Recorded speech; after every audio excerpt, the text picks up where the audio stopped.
18 required, Once you said, maybe did 11, Sam 10 tell you that you're non-required. texting back So and forth? That's my oldest. I'm set though. I just gotta get the project done.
did one yesterday.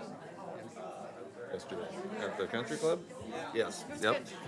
Oh, I thought it was very good. Yeah. Well, we knew Sherry from Sherry was something she else. did a great job. Oh, there's Yeah. Tim. Hello, Tim. His name's John Woodward. I don't know. Oh, that's cool. Good place. Morning, John. Are you Dora? I'm Dora. Dora, Yep. nice to meet you, John. Nice to meet you too. I see a gentleman with a jacket just like mine. Joey Cotton. Hi, Joey. John.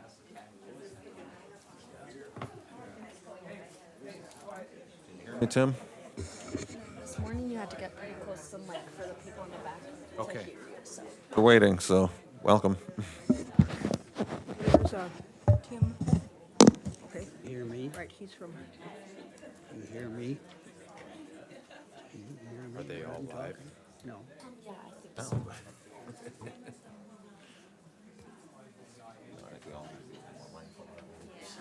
To get closer to these things. I don't think Fisher had it. I don't know about that. let us know if, back there, if Right. I have a spy back there. Good. Tell Norma to speak up. She's getting paid nothing for the job.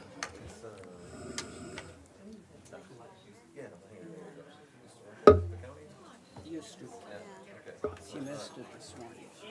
Tim's here. She thought it here was in time now. 11:30. I said, well, Yeah. you're really 21 last time, and they've got the total count here too. We've counted all the Yeah, people that one or come the through the other. door. She here? Souza, retired.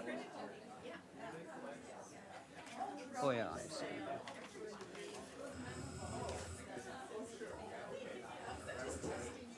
Here comes Judy Custer. Hey, Mike, are you going up tomorrow? Planning to, I just don't know how and when yet, but try to check with Greg. Peter said it seems like really on the west bus. Yeah, I can't go at all. To be gone all day, I need to find someone to be, and it's kind of short notice. And she's right about home care people are not that available.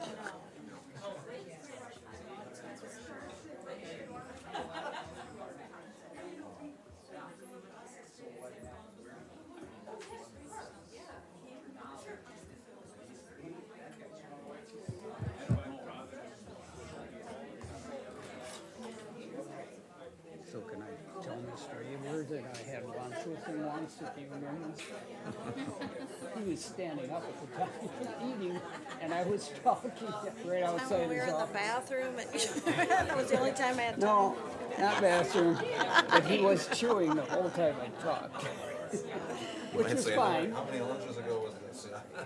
It was several years ago. Not maybe Many. 2017. Many lunches ago. 2017 doesn't seem like that far back. No, I agree. When you count the numbers, it is. Well, yeah.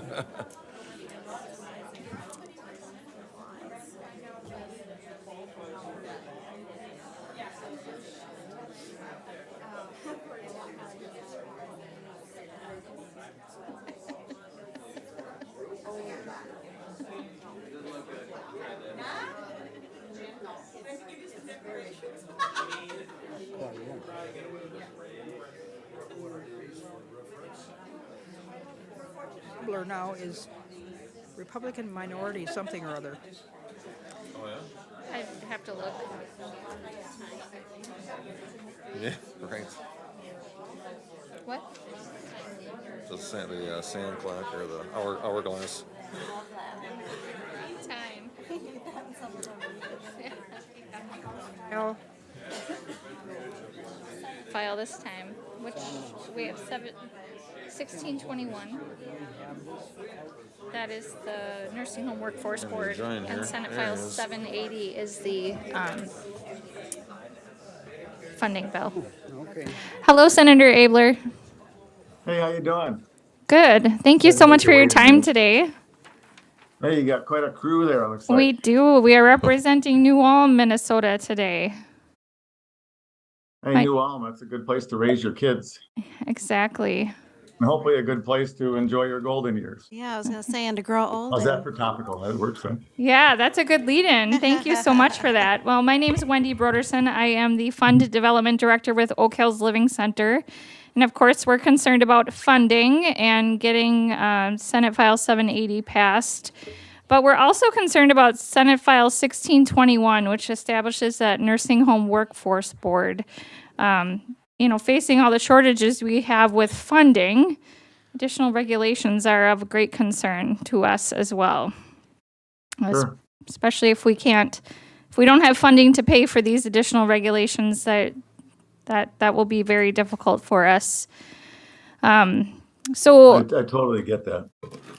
Where are you at in your knowledge of us getting funding this year? I'm in the front row and a little behind the scenes. So in the next day or so, the Senate's going to release its bill, and I haven't seen the latest version, but it's way above the governor, who starts with 0, I think, is his commitment. So the Senate has consistently worried about this. When I was the chair, we made it a priority and couldn't get across the finish line because of a disinterest by the administration and the House, where they were wanting to buy other things that I thought were less important. I think the view of the Senate still is the same, like that's really on our minds. So I think we can chat today. I don't know what the future of that board is going to be on the Senate side. I don't know what John thinks about that. Hey, all right. I'm on the Zoom thing, so. Okay. Dennis is in Senator Hoffman's office, and they're hoping you could pop in if you have a second. Okay, I'll have to come in. I'm just doing a Zoom meeting. Actually, John's supposed to be on the Zoom meeting, so I'm doing. Yeah, I'll come in a little bit. Okay. Thanks. Sorry. Actually, we're just talking about the bill. So I know a lot about it, and for all of my money, I'm pushing the Senate to be deeply involved in it. The Senate made an offer as the Republicans to support a bonding bill with $200 million more in it. If we could get Social Security tax for everybody and add $500 million to nursing homes. So that's the commitment of the Senate. I think there was one other thing too, but that's the heart of it. So it'll be nice to see what the bill looks like when it's finally unveiled. Yeah, getting funding for us this year is imperative to being able to continue operations. Some of the larger healthcare organizations have multiple levels of care. We're primarily skilled nursing here in New Ulm. It's critical for us to be able to provide this care. So we need the funding bill to pass, but we also need to continue working on this broken system, the 21-month delay and Medicaid equalization. Funding this year is important, but we can't stop there. What's the future of advocating for nursing homes moving forward? Well, I've always thought we should get rid of equalization. It's just us in North Dakota. The opponents there have been AARP and some others, thinking it's going to create senior citizen service deserts. So I don't know. It's been a tough sell. I don't know if we could get it through. If I could pass it, I would. At least that's a way to inject some more private money into the system. Right now, you're totally dependent on the public money, except for the few people that, like third or whoever pays private, but those rates are identical. So nothing that lives on medical assistance can make it. No. As you probably know. We live on medical assistance 3/4 of our reimbursement. So we absolutely have to have some change. We have 94 skilled nursing beds and a very extensive wait list and nursing homes closing around us. So I know a lot of these bills target caregivers in general. Our focus, of course, is skilled nursing. It's incredibly important to have this level of care in our community. Yeah.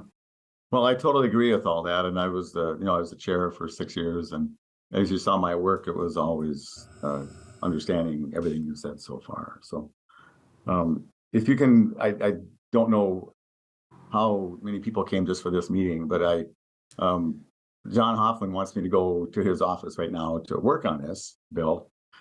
So if you have any questions, I'd be happy to answer those a little bit, or we could just so you cover your most important things. But just, as a human being, I am totally on your side. The affordability, whatever board thing actually has to work.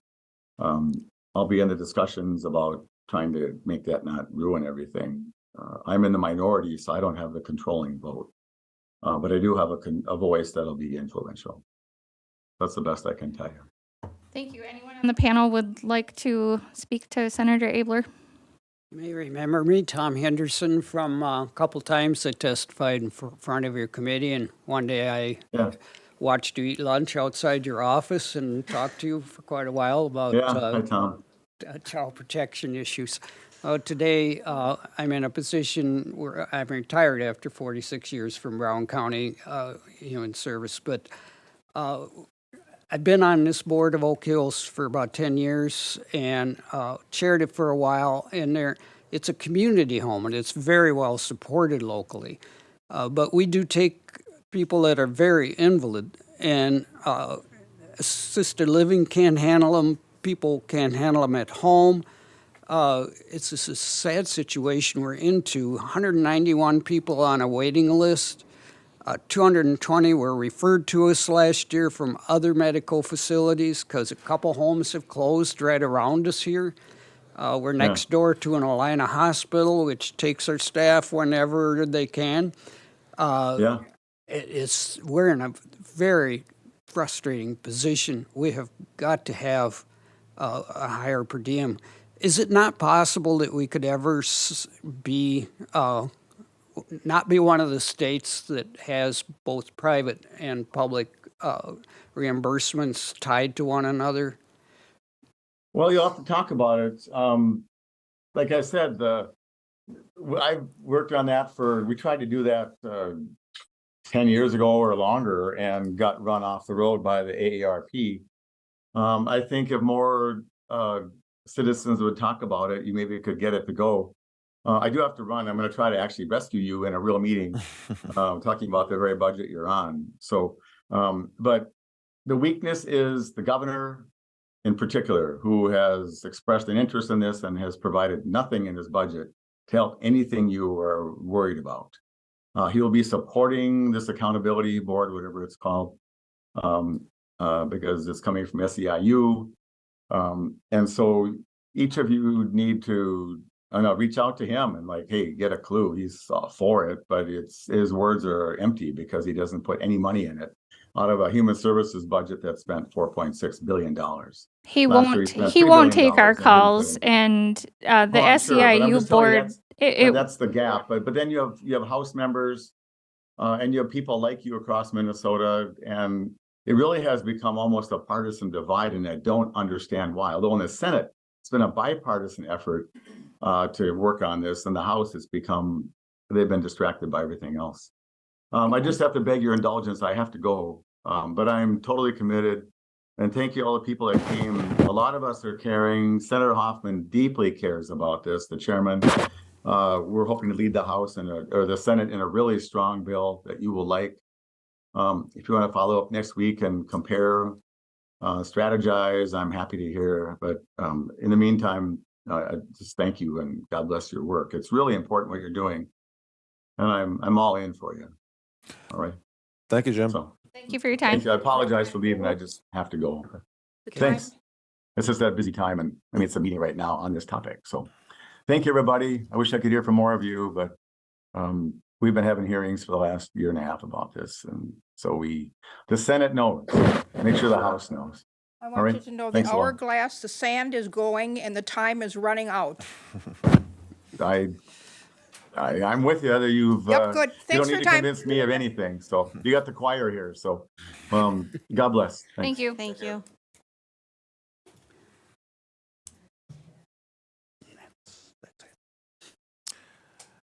As you folks can see, the best we can do is try. And there's so much of this that's out of our hands. And unfortunately, so many doors that are closed that won't open to us, phones that won't be answered. And I appreciate Senator Abeler's advice, but when we've already tried what he's suggesting and gotten nowhere, it really leaves you to wonder what else to do. So some of us will be going up to St. Paul to a rally tomorrow. That's what else to do at the moment. So We were very fortunate to have that many minutes with him. Yeah, and write your letters to the editor. The letters to the editor in the newspaper are what is getting picked up statewide. So please write letters to the editor so that these legislators can see that you as citizens are the ones that are concerned about your care and what will be in your community. Coming from the operator side, I think they're a little tired of hearing from us because we've been yelling at them for a while. So your voices are what really, really matter right now. Yeah, and I would encourage, if any of you have any connections at all, use them because, like we said, we're running out of options, and we have been knocking on every door, every voicemail's been, filled up. So if you have any personal connections, use them. And if you could do those letters tonight, as you could see, this is coming together in the next few days. These conversations he's having right now, those are some of the last ones that are going to be held before this has to go up or down. And as you said, the governor supports that workforce board, which is led by the union. That will be devastating for us. We were unionized 25 years ago, and that was a very different time. What's the name of that bill again? You want to give it to him? Senate File 1621. So that will be, it's a bill that will create unionized regulations without funding to carry them forward. Because the last thing we need is more rules and regulations, because this home has really got a reputation of giving very enhanced living to people who are very disabled and add joy to their life and decrease their suffering. That's the whole structure of what this nursing home was all about. And I personally can tell you I have left 4 or 5 messages for the governor and have heard absolutely zero response. I've sent him email messages. There is someone by the name of Lori Selner who is in charge of the DFL influence, and I called her and she heard my frustration, and she evidently has a contact, so maybe you want to go and get a hold of Lori Selner over in Sleepy Eye and tell her you're equally as frustrated. Please push on the button that you have that gives you access to the governor, because we have none. And if you call, I called the chief sergeant of arms to get to the governor. They give me the numbers and they say, keep doing this. We have the sense that there's a lot of people at the Capitol that don't want to hear from people, so they don't pick up their phones. But they said, keep doing it. Somebody said, I sent 3 emails and I finally got a response. Well, I just think we have to be not rude, but I'm getting close to that, but be very persistent. There's a bus that's going to go to the Capitol tomorrow because they're going to have a press release.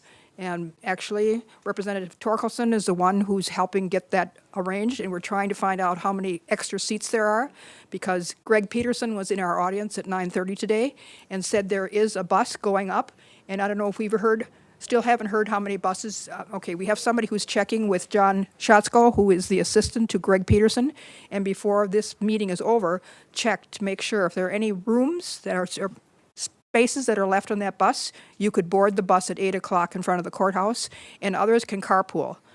Many of us sitting right here are going. And how much noise we can make, I don't know. But, I absolutely can't think of saying that we're done, because I know what happens if this nursing home closes. It's going to be more than devastating.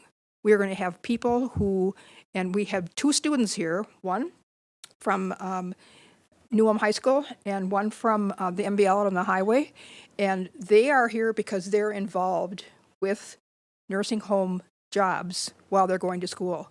And we're going to have a few words from them just to find out what their perception is. They said we got a staff shortage. Well, we have to tell people that this can be a very noble and rewarding profession, but it has to be a livable wage.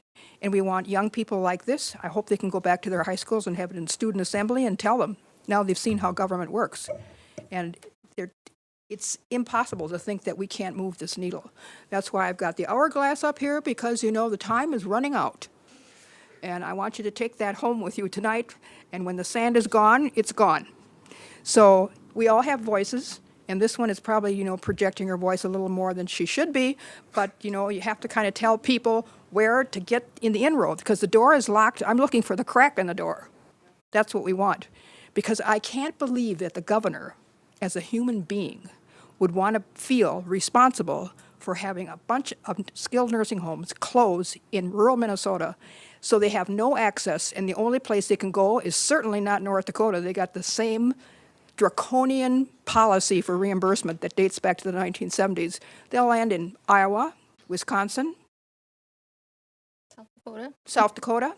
And where will the families be? They can't just quit their jobs. If they're going to have to visit, or if they can at all, they'll have to go and check into a motel, take their camper, because they can't go down there, visit, and come back all in one time. They got kids in school.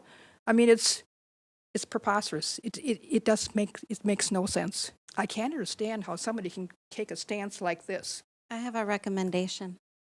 So they're going to be doing some remodeling in the governor's mansion, and he's going to be moving to a $17,000 a month rental house on a lake. We have a lot of rooms open and apartments open in our facilities. Maybe he could stay there.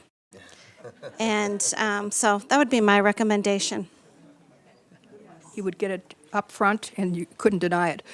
Many of the people here have individuals who've had their parents, some relative in a nursing home. I know that because I've heard them say it.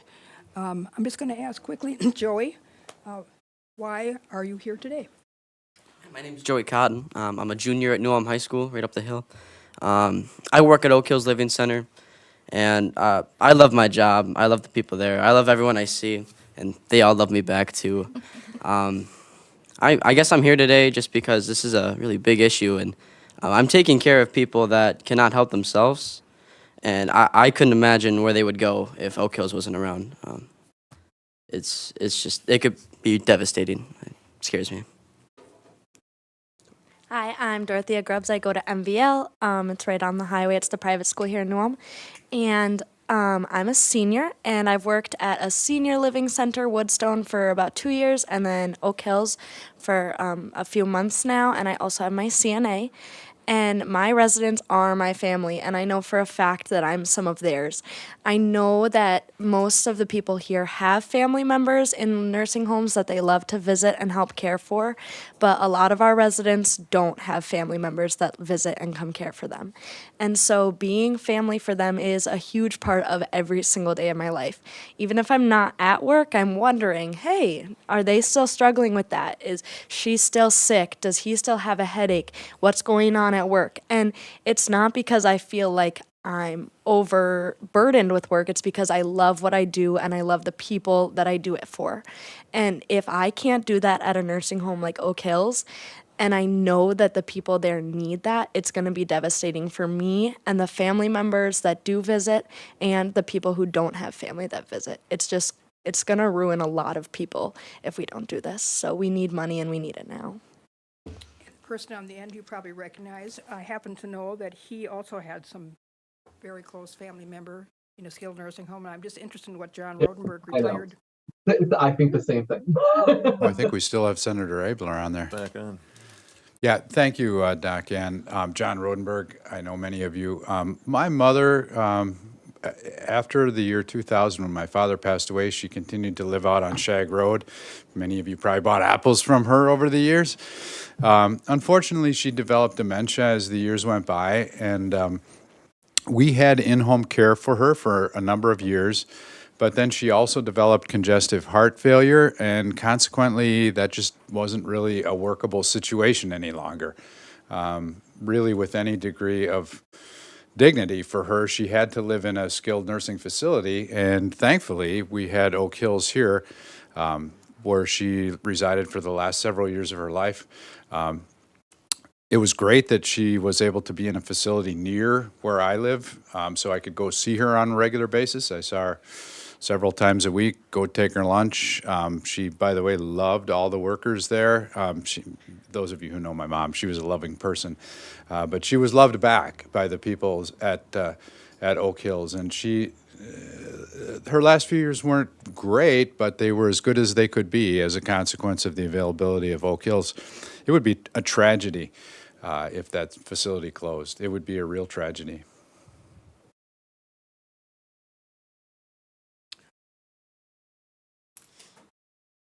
I'd just like to speak up too. I'm a retired nurse from the medical center in Keys.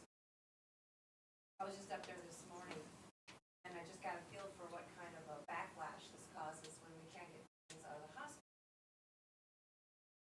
That's where we need Medicare into our hospital. Obviously, hope that gets into trouble. But we get right now. They're telling me that about 1 or 2 COVID patients a week still. And those patients are needing to stay in the hospital for at least 10 days because nursing homes are not able to take them. I would suspect because of cost of the drug that they're taking perhaps, or supplies that they still need to provide to that patient is cost prohibitive for them. They told me that those patients are going to Litchfield right now. That's the only place in Minnesota that's taking COVID patients, is what they are experiencing anyway. Cancer patients that are needing nursing home care are not getting placements because of cost prohibitive medications. Skilled nursing, not able to perhaps provide the care that they need, and those patients are not getting placed, so they're staying in the hospital. I know the COVID patients are staying at least 10 days. If it's 2 a week, we're talking 20 patient days a week. That patients are staying there where they should be going elsewhere. Medicare's covering, or it's private pay, or whatever's happening. So that's the backup. As you're writing letters, that's the other thing to be thinking about in terms of the need for these bills to get passed. So the backup is always, and ultimately it's the families that are going to be needing to be responsible if the patient can't get somewhere, and that will then fall upon unskilled, frightened families who don't know how to take care of their loved ones and can't take care of them. If they have family. Even if they have family at all, exactly. So, something to think about as you're writing letters, I guess. Thank you. And we had mentioned earlier too that the love you have for your family member does not in any way equalize your capability to care for that person. And so as much as you love them and are there for them, that still doesn't mean that your house is in a place that they can stay or a place that they can thrive with their medical condition, whatever it may be, dementia or something like cancer or anything like that. So we recognize that so many people are there emotionally for their family, but we need to be there medically and physically for those residents. I know there's some youngsters out there. 2 people in the audience I happen to know are 90 or younger, or older, I should say. And I'm wondering what the perspective might be from some nonagenarians that are in the audience. One happens to be Lois Oppitz. What does a skilled nursing home mean? In fact, I think your husband was at Winthrop and that nursing home has closed. Oh, she can't hear you. Can't hear you. You have to get closer to the microphone, back down. I what? Gotta get closer to the Oh, microphone. I have to swallow my microphone, okay. All right, so Lois Oppitz, I was wondering if you have any comment. You had your husband at Winthrop for the rest of his remaining life, and if you had not had that facility, or if Oak Hills closed and someone needed that in the future, how would you feel about that? I felt really bad when Winthrop closed. It was such a good facility, not that Oak Hills isn't, but I came to pick him up that Monday at the hospital to take him home. And he said, I can't go home. It's taking 2 nurses to help me now when I get up. And he said, I can't go home. So I'm gonna go to Winthrop. And I don't know, I never did ask him what made him decide that, but all my friends when their husband should go to the nursing home, he'd say, I'm not going there, that's just where you die. Whereas my husband, they had very good meals and he never complained up there. And he was there, from May until October, the first time.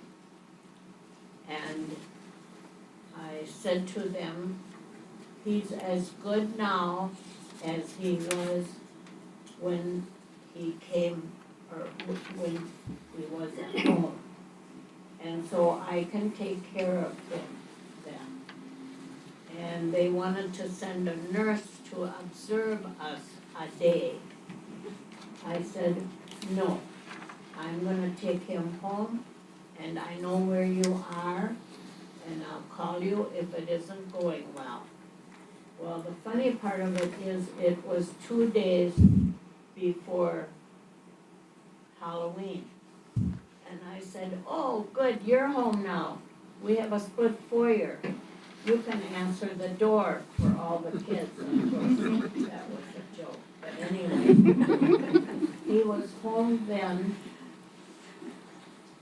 until, and now I can't, but he needed to go back the following spring, I think it was. And then he was there a year and a half. And the kids, of course, wanted him to come to Oak Hills because then they could see him like after work and stuff, you know. And there was no room, and all of a sudden I got this call. They had a vacancy, like now, you know, they needed that filled, of course.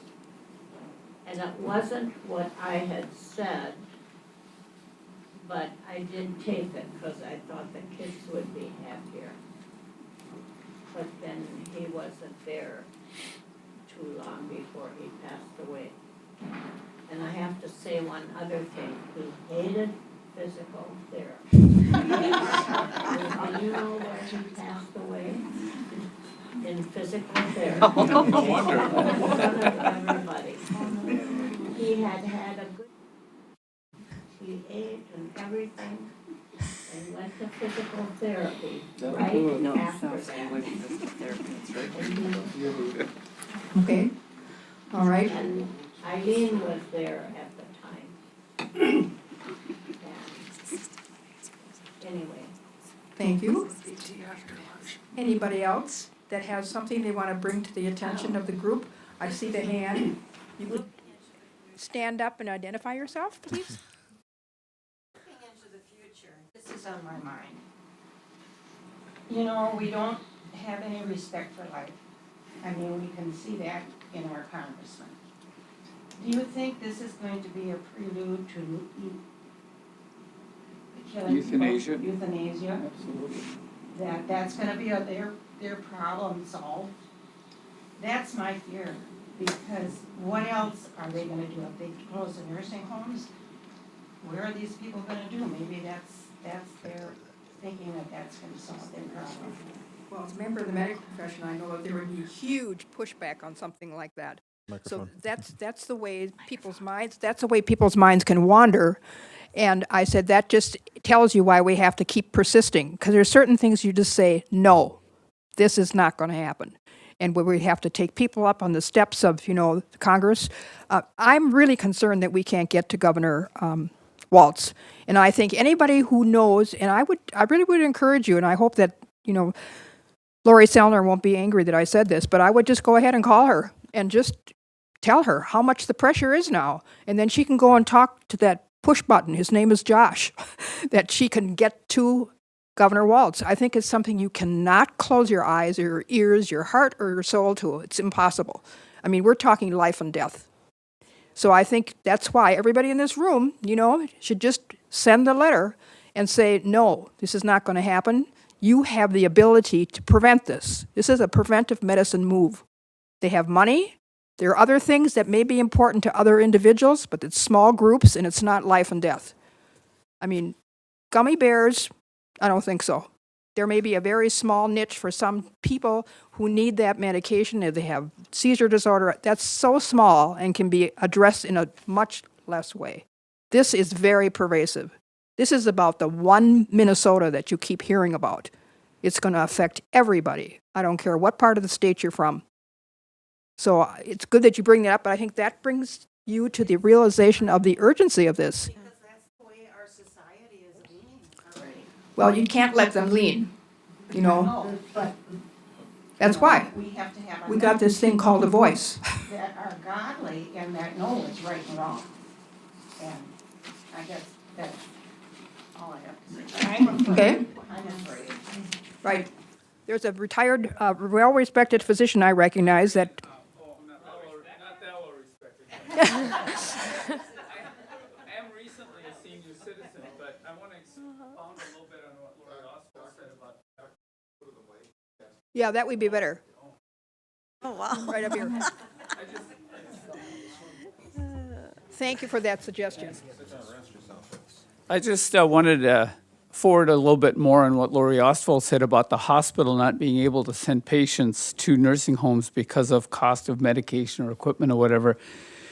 And, we're thinking, all right, well, it's bad for the senior citizens, but what happens is then the hospital then goes on divert. We can't take any patients.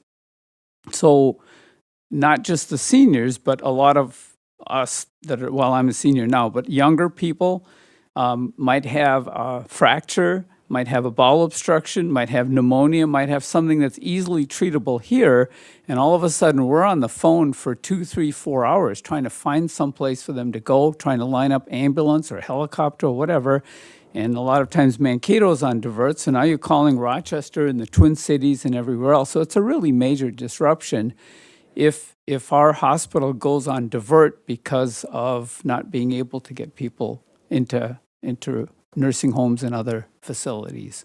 So, we need to get that word out too. We are definitely supporting our senior citizens, and as a senior, I thank you for doing that, but it affects everybody. Thank you, Mario. Important comment. Tom, you, Technical legislative question. There is a House file that we want to support, is that right? Does it have a companion in the Senate?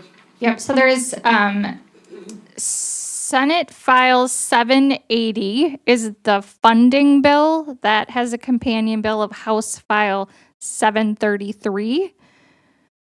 Those bills we support. Those are what will fund us. There is a House File 908 and Senate File 1621. That is the SEIU Nursing Home Workforce Board. We do not support those two, or that bill, the bill and companion. We do not support that. Okay, so the funding bill would deal with a part of this problem. Part of it, I yes. sense that this is a multifaceted problem. Are there any bills written or introduced that will deal with other things? Or are those just, nothing's happening with? Not at this time. The immediate crisis is to get funding so we can stay open. The next step of that after that is to continue advocating and, session after session, year after year, continuing to get bills introduced that will actually fix the entire problem rather than just putting a Band-Aid on here and there. At this point, no bills have been written No. to address those things. No. Why not? Well, that's a great question. It's not that we haven't been chirping about it, but our legislators and your legislators have not made that a priority. For any of you who've worked for a private business or owned a private business, if you were to base your budget on expenses that you incurred 20 months ago, you'd be a fool. It's a recipe for bankruptcy. How could you possibly succeed doing that? And yet that's the system that the nursing homes are shackled to. And the state hasn't changed it for decades. And as you asked and we answered, doesn't seem to have an interest in changing it right now. But it's absurd. It doesn't take a mathematician or a entrepreneur and business giant to figure out that that just doesn't work. And There's different rules for metro and rural on that 21 year. They get it much faster. Yeah, It's another issue. Yeah. Yeah, the time delay in cost report auditing, and that salaries and wages are tied to a cost report that's audited 21 months behind, is ridiculous. But rates in the metro are higher for both hospitals and skilled nursing facilities than they are in greater Minnesota. And it doesn't matter what part of Minnesota you are, that's another issue. There are many, and currently, many issues. right now, currently, we are just wrapping up the 2020 cost report desk audit, and we're in 2023. So it's even a little bit more delay right now. Another thing that I just wanted to touch on, so we've talked about the rate equalization and the Medicaid rate that we charge the same to the private pay, so we are losing money on 80% of our residents. The other 20% are Medicare, so they use our short-term rehab. And the problem with that is when someone comes in under Medicare, we are responsible for all of their expenses. So when we talk about the cancer patients, there are some patients that their medications cost $20,000 a month, and that comes out of our pocket. So it's very challenging. We do have some veterans that we get some expenses by having beds for vets. Yes, yeah. So we do have a VA contract, so we are able to take veterans, which has been a really great service. Otherwise, they've been having to travel quite a ways away. I believe Laverne is one of the closest homes, and so they have a fairly decent contract that we are able to serve them. But yeah, it's not a big clientele of ours, but we are able to serve some of our veterans. Jeanette, did you want to come up here? Come up here.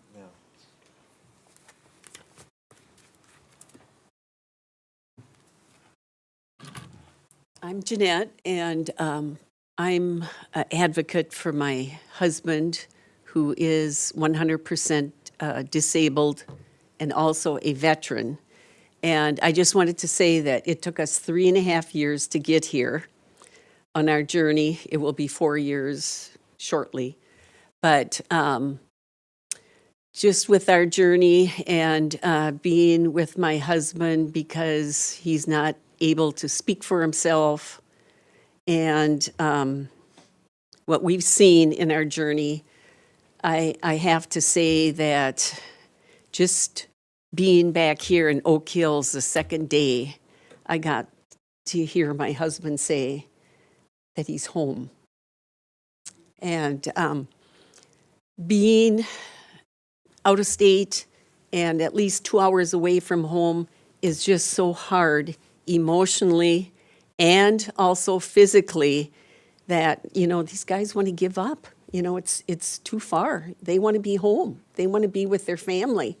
And that's one of the first things he said when we were finally able to come home, was that he was happy to see people, family, friends, being back in the community, which he helped build, and his parents and grandparents. And that's why it's so important to have our family near us. So, that's why I'm his advocate, to speak for him. And Jeanette, tell him what happened. You were on a vacation and he had a big stroke? Yes, he had some medical appointments scheduled, but on our journey coming back to our medical appointments, he had a stroke. And he's also dealing with the repercussions of Agent Orange, non-Hodgkin's lymphoma. But you couldn't get back from that state until you got back to Minnesota, which was a long time. Yes, and it was That's why I'm his advocate, because I feel, everyone needs an advocate, and people like that can't walk or talk, you can be easily taken advantage of or forgotten. So that's why I stress everyone needs an advocate. And it's for us to be home, our family, our community, our church, it means so much to us. So Thank you, Jeanette. you're welcome. Dan. And with that, like just working on the floor, I've definitely worked with Jeanette and her husband, and she is a very active family member. She knows his routine. And one thing that she's had to get used to is explaining to new staff over and over again her husband's routine. And that's because we have new staff all the time. We're always looking for people to hire. We have different high schoolers. We have people that are going to college in Mankato. And if they live in Mankato, their commute time is different. When they can work is different. You have high schoolers who have different schedules for different sports. And we need staff. We need to spread the word of how much we need workers and how fulfilling of a job it can be, because I absolutely love my job, but we need more people because I can't be at Oak Hills all the time. And I also work in another facility, so I can't be at that facility all the time either. And so, like, having someone like that who's constantly seeing how often she's meeting new staff, how often she's re-explaining routines. And it's hard to get to know everyone because we're always switching where we are and trying to help where we can. So we definitely need to spread the word of how fulfilling of a job it can be. And we need to be able to get paid to do such a fulfilling and stressful job. Right. Yes. It's a lot of responsibility for these very young and very talented and caring people, but it's a tremendous responsibility for them. They need a living wage. Absolutely. And that's why we're talking. We need that money now, and it's got to be on the governor's desk to sign by the 22nd of May when they adjourn, because there are going to be some homes that just can't do it. They already have been. Right, exactly. And that just makes me crazy. Well, in the last 2 years, Redwood Falls, Fairfax, Winthrop, now we just heard Crookston, correct? All closing their nursing homes. Yep. Where do these people go? Where do their families go? Where do the nurses who have cared for these people go? John, you brought up the word dignity. That's what it's about. If I had to go travel an hour away when my mom had to recover from 3 surgeries, which she did at Oak Hills, to visit her, I wouldn't have been there every other day and having lunch with her. I'd have been there on the weekend if I could get there. That's not dignified. That's not the best care she would have deserved. I cannot imagine what this community would be like without Oak Hills. So we're going to keep fighting. We're going to keep hollering and knocking on doors and making phone calls. That's all we can do. Owner of Sleepy Eye.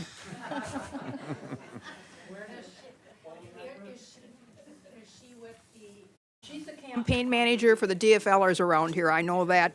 I mean, I've never gone to those kind of campaigns. I voted always. But, yep, that is the person. And she was very happy to hear from me, and she's got the button to push. And please remember, whether you're a Democrat or Republican or whether you voted for Walz or not, it doesn't matter. He's our governor. That's right. Every Minnesotan's governor. And we should have an ability to get to him and express this deep concern. So we got to keep knocking and calling. He has the power to, I think, push and get it on the agenda before, this next week or two that you're talking about, Tom. Because then they talk about all this pile of money and they get their shovel out and decide where it's going to go. And then you have to go to the bonding bill where everybody has to give and take, but it can't be kicked off. And I can speak for Dr. Ann. Months ago, you started trying to reach him in every way, shape, or kind that you could think of, and his wife, whoever, and it's been a zero from the very beginning of all your efforts. You've never counted them, but you've talked to me about enough of them that I would say you've had 30 or 40 for sure. It was a lot. Finally, I sent him a small package, and I don't schmooze around with people. I just kind of, show my appreciation and then get out of there. And I sent 2 small packages to the mansion. And one was to the governor and one was to the first lady and her family. And there were some small little gifts because Guten Tag House was going out of business and there were some things that had to do with Minnesota. And I wrote a note to him, and I have a copy of the letter, and I can give it to you. And that came 2 or 3 days after this was sent registered mail. And I was told by Lori Selner, because I said, I don't know, did they ever get him? Oh, yeah, she said, the first lady did, because somebody called this Josh and checked to see for security, I mean, who's sending a box to whatever. And inside the one to the governor, it said, thank you for all your time. I realize what a stressful job you have. You know, I hope your health is holding up to that kind of stuff. And I said, but a little bit of humor, as a physician, I know, is very good medicine and has no bad side effects. So, in a small plastic box, I had a snail shell, a real one. And I said, cyberspace doesn't work. So I'm going to send this speedy snail mail, and I hope it gets to you. Didn't hear from him, but I was told that, yes, the First Lady did tell Lori that she did get mine. So that was on the behalf of the people. I said, I hope they don't remember this face. I hope they don't remember the name, but they better know what the voice was coming from all you people. That's what this is all about. And just one more small thing from the side of workers. I'm only 17, so obviously I'm living with my parents. I don't have kids, but I know that I work with tons of people who are living paycheck to paycheck. And these paychecks from Oak Hills, although we need them increased, they're higher than what you would get working at McDonald's or a local daycare. So they're getting better pay in our local areas than they could other places, and they're still living paycheck to paycheck. So they're going to work every day holding what our hallways are, like 16 to 23-ish residents' lives in their hands. And then they're going home and trying to scrounge for the paycheck they're getting from that job to take care of 2 or 3 kids, paying for daycare, paying for groceries. They have lives in their hands at work and at home, and they just never get a break ever. So, like, we need money to get these people who are 20, 25 years old with these kids. Give them a break. Let work be a little less stressful than their lives, or let their lives be a little less stressful than their work. It can't be both. One thing that a neighbor who walks a dog in front of my house stopped, he's a retired psychologist, and he said, why don't you suggest that with the daycare shortage that we have and the expense, that for people who work at Oak Hills or another skilled nursing home, if they come and they work there 1 or 2 years, 20% of your daycare is paid by the state. Best investment they could ever make. And if they stay there up to 5 years, maybe 50%, and then there'll be a cap. And at least those 5 years, they've been able to pay for daycare, because you know what they do? They live over here in the country. They take their kids over here in the country, and they come over here in New Ulm to work. And then in the reverse, they go there to pick up their kids, then they go back to their house. They got lots and lots of gas mileage. So that's the reality where we live, but we know if we let the system work, they get quality care and they have a quality life in spite of lots and lots of disability. It's possible. This is not mission impossible. Yes? What I don't understand, I have not been involved in political things lately. I've been volunteering, I've been working voluntarily for many, many years. I did have a good job.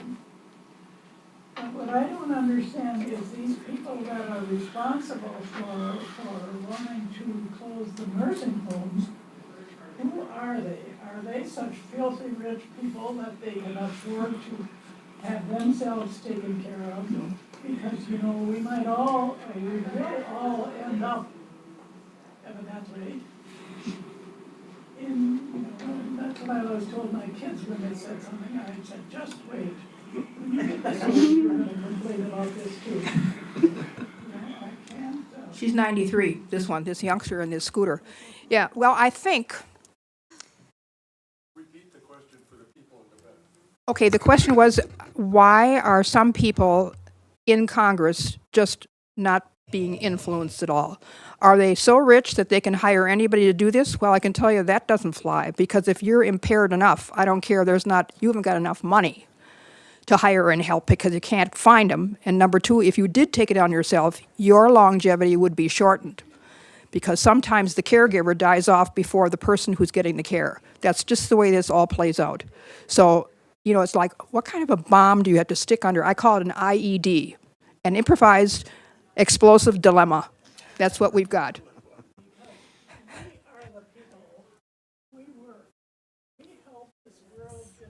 Situation. We help the inventions, the people that invented these things. We help everyone to improve everything. And now.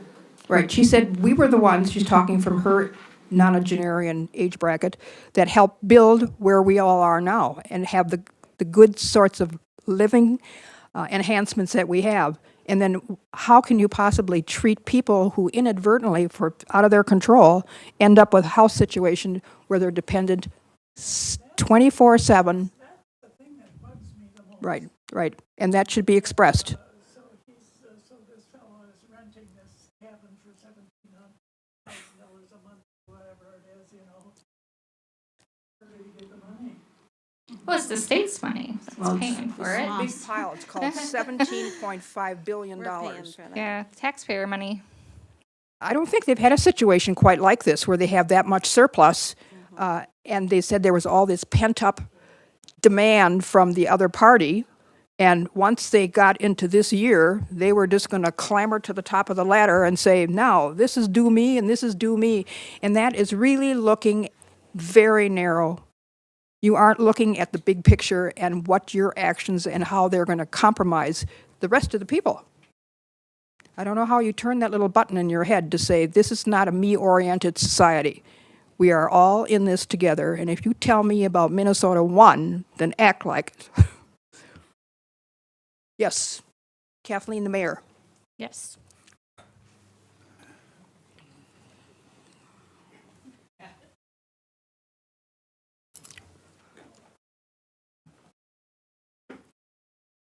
Hello, everybody. I have a long relationship with Oak Hills.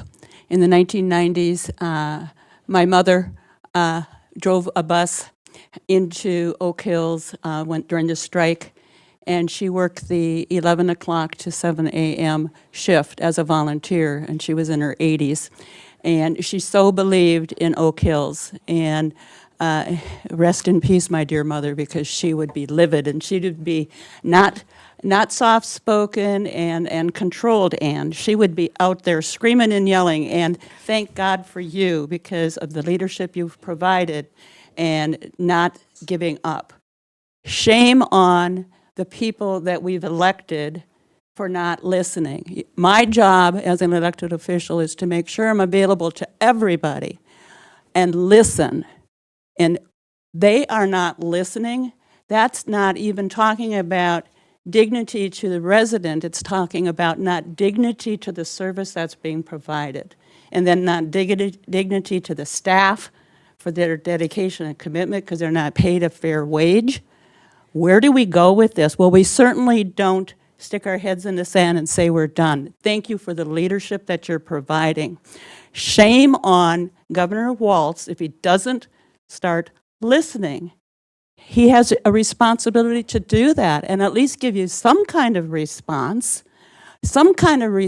even if it's a gracious, if you will, no.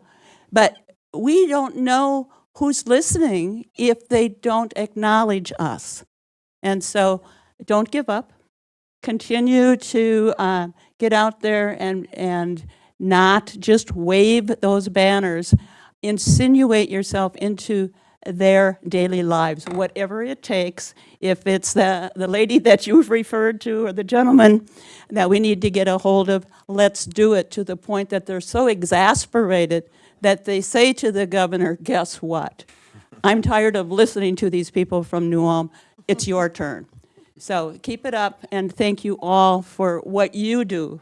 And Ann, I'm singling you out because you have been pushing, yelling, screaming locally.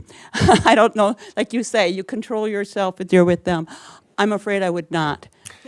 They have a responsibility to listen to us. That's all I can say. We deserve the dignity of that and a response to our inquiries. Thank you. Thank you.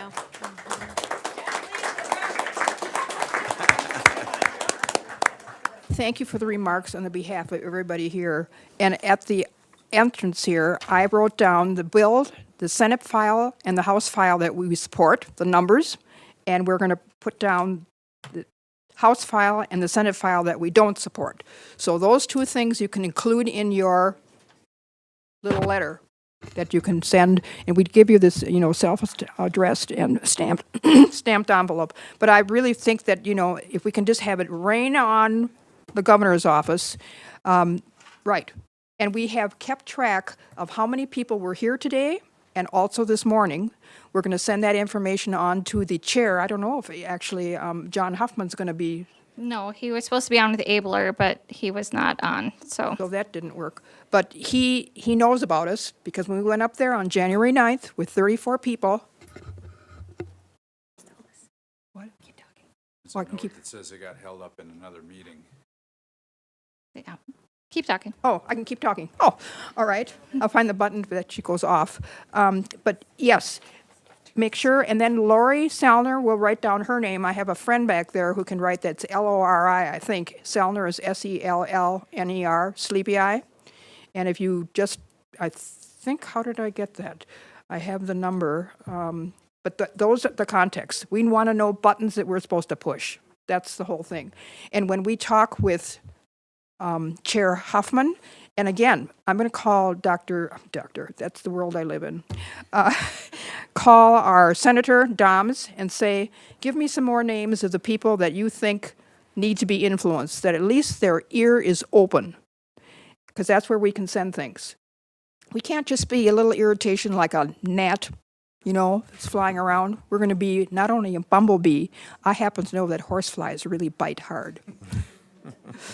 So that's kind of the approach I think we have to take. Would you repeat those bill numbers really loud for the people? Okay, good. All right. The ones that we support, Senate File 780, House File 733.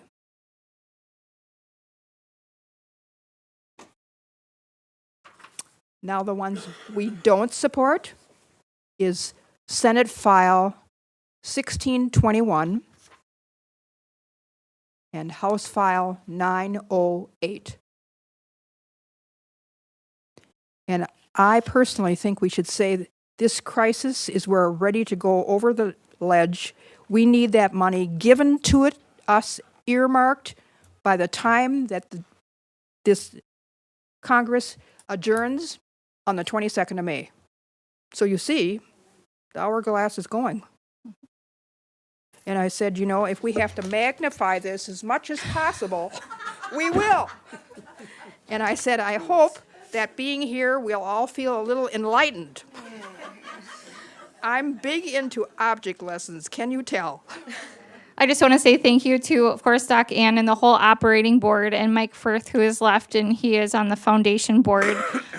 Their support is what allows Candace and I, at least, to continue to advocate for Oak Hills, for our residents. Because we are a standalone nonprofit nursing home, we do not have a corporation. We don't have anyone telling us what we can say and what we can't say. We just have very supportive boards and communities.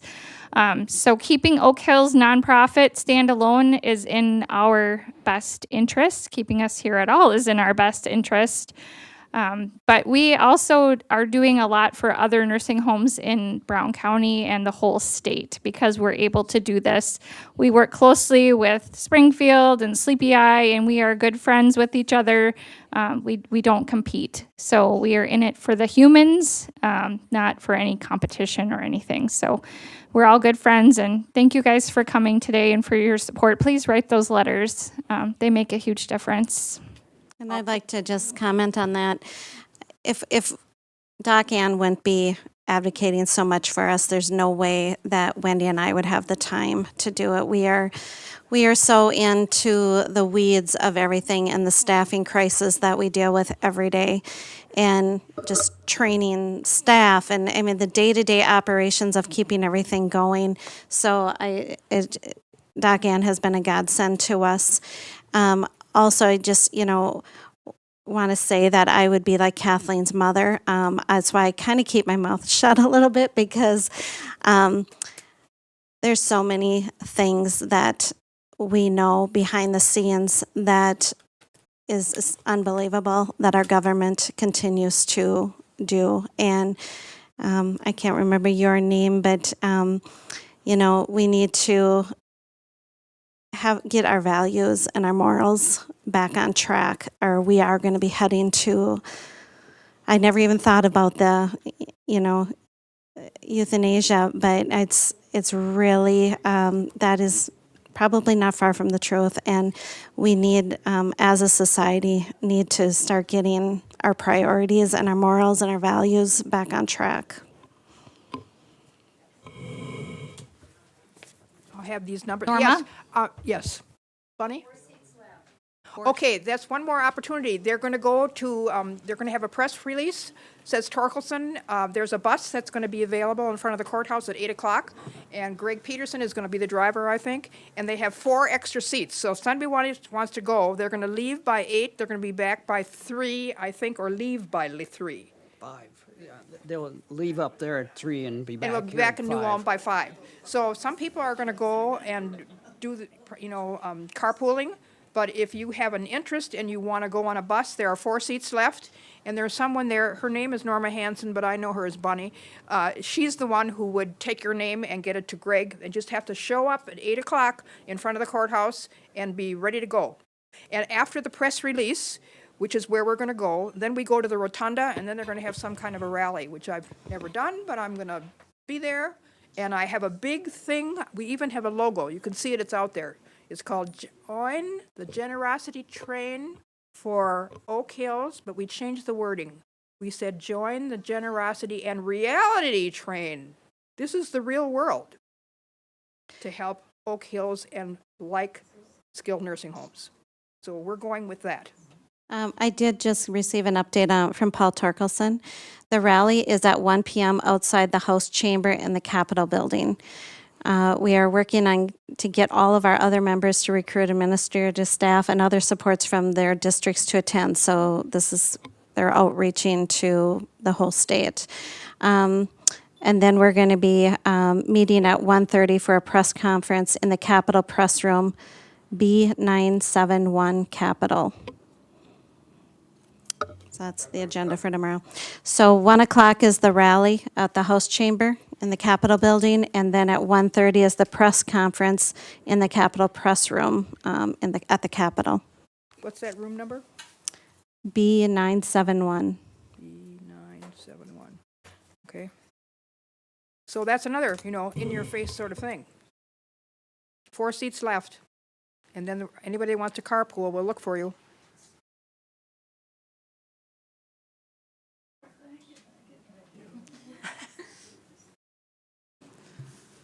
If everybody has other things they want to say, that's fine. I'm just going to put my faith in all of you, the fact that you came here and, do your part.